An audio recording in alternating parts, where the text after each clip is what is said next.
మాజీ మంత్రి జనసేన నేత బాలినేని శ్రీనివాసరెడ్డి హాట్ కామెంట్స్ చేశారు. ఎవరి హయాంలో అవినీతి జరిగిందో తేలుద్దామంటూ దామచర్ల జనార్దన్కి సవాల్ విసిరారు. కూటమిలో ఉన్నామని 2 ఏళ్లుగా ఓపిక పట్టాను, ఇక నుంచి ఊరుకోబోనంటూ హెచ్చరిక జారీ చేశారు. నాకు పార్టీ కంటే ప్రజలే ముఖ్యమంటున్నారు. ఒంగోలులో ఏం జరుగుతుందో చంద్రబాబు పరిశీలించాలన్నారు. ఇక నుంచి వారంలో 2 రోజులు ఒంగోలులోనే ఉంటానంటూ ప్రకటించారు. తన కుమారుడు గంజాయి సప్లై చేశాడన్న ఆరోపణల్లో ఎలాంటి నిజం లేదన్నారు బాలినేని. ఎవరయ్యా బియ్యం, ఇసుక, గ్రావెలు ఎవరు చేస్తున్నారు చెప్పమనండి. ప్రజలు మొత్తం తెలుసు. ఇక్కడ అన్నిటికీ మెదకుండా కూర్చుంటే ఇష్టం వచ్చినట్టు మాట్లాడతారు నా మీద. మా అబ్బాయి గంజాయిని చేసేవాడా?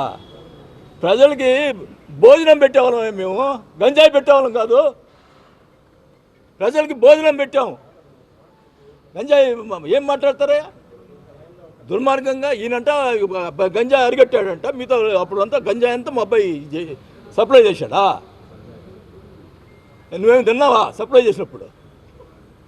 ఏం మాట్లాడతావు? నేను అందుకని ఇన్ని రోజులు ఓపి పెట్టా, సంవత్సరం నుంచి ఓపి పెట్టా. నా వల్ల కూటమి ఇదవుతుందని. నా గురించి మాట్లాడుతున్నప్పుడు నేను ఎంతవరకు అప్పుడు మాట్లాడొద్దా? ఆయన నా గురించి మాట్లాడాడు, లెటర్ ఆయన గురించి రాపించాడండి. ఏం మాట్లాడకుండా కూర్చున్నా, హైదరాబాద్లో పోయి కూర్చున్నా. దానికి ఏమంటావు? ఎప్పుడో వస్తాడు పోతా అంటున్నావు. నేను అడుగుతా ఉన్నా, గతంలో నువ్వు ఓడిపోయినప్పుడు 2 సంవత్సరాలు అసలు కనపడ్డావా ఇక్కడ? కరోనా టైంలో ప్రజలు కనపడ్డావా? కరోనాలో ఎంత కష్టపడ్డా మేము నాకు తెలుసు, నీకేం తెలుసు? ఇంట్లో కూర్చున్నాడువి. ఊరికి మాట్లాడవాక, నువ్వేదో నోరు వచ్చిందని మాట్లాడవాక, ఏదో కూటమిలో ఉన్నాని చెప్పి ఇన్ని రోజులు మెదకొని ఉన్నా. నా వ్యక్తిగతంగా మాట్లాడి నన్ను ఇంకా కూడా ఇమినేట్ చేస్తే నేను ఊరుకునే పరిస్థితి. నాకు పార్టీ ఏం ప్రాబ్లం లే, నేను ప్రజల్లోకి వెళ్తా. నా ప్రజలు కావాలి నాకు. ప్రజలు చాలా ఇబ్బంది పడుతూ ఉన్నారు అని నాకు ఫోన్ చేశారంటున్నారు. అవును, 6 నెలలు నువ్వు చేసినట్టు రాజకీయాలు నాకు ఫోన్ చేశారు, అందుకు చెప్పాను. నాకు ఫోన్ చేయకూడదా?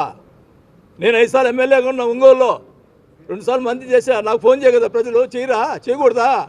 నేను ఎమ్మెల్యేగా ఉన్నా నాకే చేయాలంటే అరాజకాలు ఎవరు సృష్టిస్తున్నారు? ఎవరు చేస్తున్నారు? అది తేలాలా. నేను ఒకటే చెప్తా ఉన్నా, డ్వాక్రా గ్రూపులు పేదవాళ్ళని ఎంత దోచుకున్నావో ఆ డబ్బులు మొత్తం ఎవరైతే ఉన్నారో వాళ్ళు బయట పెట్టాలి. పెట్టిందా ఊరుకోను అన్నావు కదా. నేను ఎప్పుడో వస్తానన్నా, వారానికి 2 రోజులు ఇక్కడే ఉంటా. నేను ఇక్కడ చెప్తా ఉన్నా, అన్నిటికీ సిద్ధంగా ఉన్నా.